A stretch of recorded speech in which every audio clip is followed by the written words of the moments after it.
How you doing, YouTube? Matt Massive Beer Reviews, back with yet another review. A little bit of other half up in this piece in the form of their IPA. Sure as shit. No shit, Sherlock. It's other half. They do IPAs.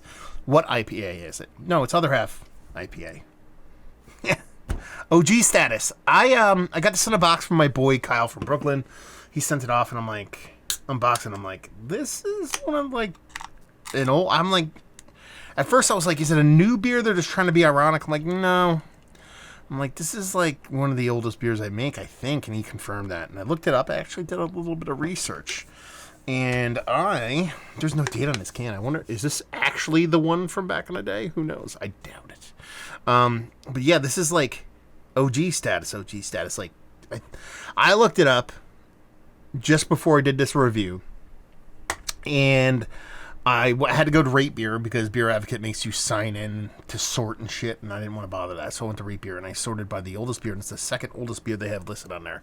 Green Diamonds first, other half IPA second. So take that for what it's worth. As you can see from the label, old school stylings, 7% alcohol by volume, and it is considered a West Coast IPA. Kind of looks like that, doesn't it? I mean, sure, it doesn't have the clarity or crispness that we'd associate with the typical kind of West Coast IPA, but it has the coloration, that malty color, that nice kind of off-white head, but it has that murkiness, that richness that you expect from an other half kind of IPA. So I'm kind of curious to see how this comes off in the nose.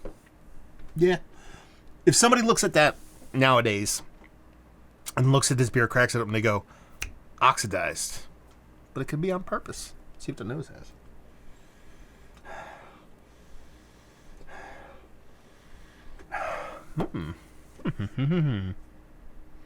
Not much on there. Not much on there, to be perfectly honest with you. I'm going to look this up. We're going to do this. We never do this. I'm going to go another half thing. When's the last time? When did they release this? I'm really curious about this because I'm really not getting much on the nose. Now, I'll expect to have, rich kind of West Coasty vibes, all that kind of stuff going on. So let's see when they did this. Just going basically off their Instagram because that's all they fucking do. And I don't know if I see them. I don't know if it was a re-release. Now, this is where it piques my interest. Maybe this was an original can from back in the day. Who knows? I doubt it. But I don't see anything. Let's see what's what. So, yeah, really not much in the nose. Yeah, a little bit of soft bittering. ESB level bittering. Not much as far as fruit. I'm just diving in. Cheers.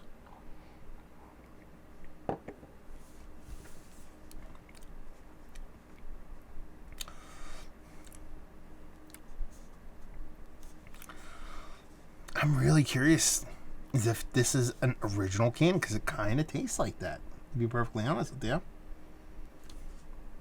I mean, it's not really all that oxidized and not any kind of wet paper or anything like on this.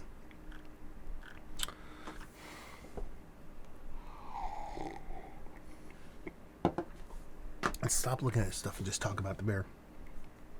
There's really not much to it.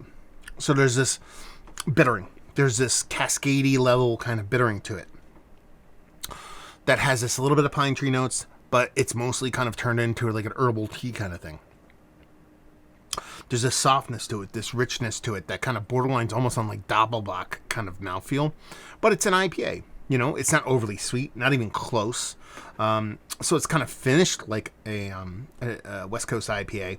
It lacks the bitterness and heft to get up to that kind of bittering that you would expect from like a West Coast IPA, but there's that kind of, like I said, that allusion to a West Coast IPA. A little bit kind of like, I want to make my first West Coast IPA, so let's just lean into a little bit of West Coast hops, a little bit of extra New England style kind of mouthfeel kind of vibes going on here, because that's basically what it is.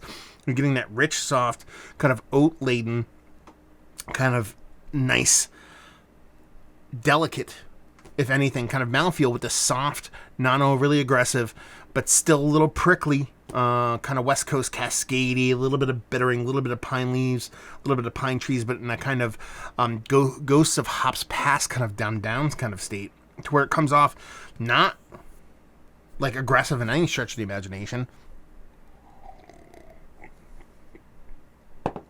It's new. They had to have made this recently, because there's no way this beer wouldn't be oxidized. So it's obviously not one that was made, 8 years ago.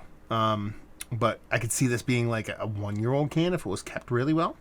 But my guess is they probably made this not too long ago and just did a really old school version of an IPA. You have to understand, back in 2013, this would have been blasphemy. Oh my God, well, look at this fucking beer. It looks like toilet water, and it has this West Coast vibe going on.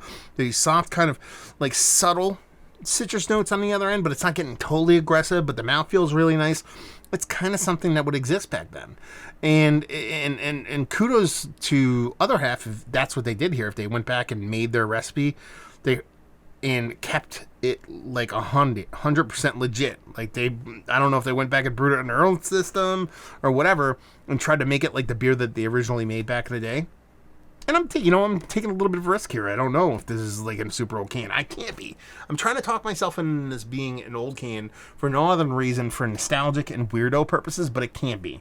There's no way this wouldn't be oxidized to the nth degree. So this is like almost like a weirdo mystery beer. This is a mind fuck, actually.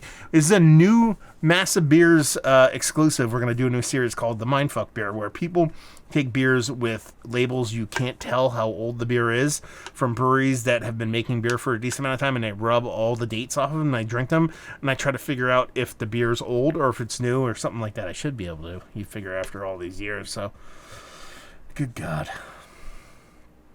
this is fun. I like this. I like the experience of this beer more than I actually like the beer, because it's fine. The mouth feels really cool. It's not giving me enough West Coast to be a West Coast IPA, even though that's what it is through and through.